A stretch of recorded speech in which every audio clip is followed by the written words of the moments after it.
Робот Xiaomi SIHAT 665. Бързо ръководство. Контейнер за поставяне на течност. Шишенци, с което се слага тази течност. Може да сложи вода, може и препарат за измиване на прозорци. Дълъг кабел.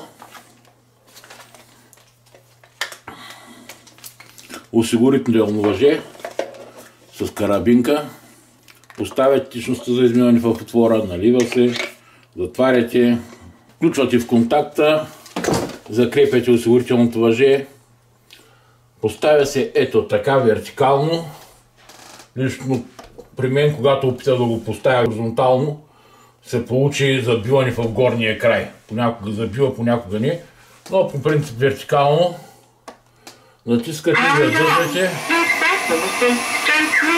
и работа тръгва.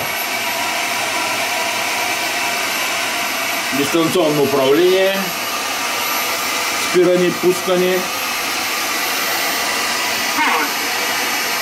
Натискате, задържате и откачате. Дистанционно управление, пускане, спиране.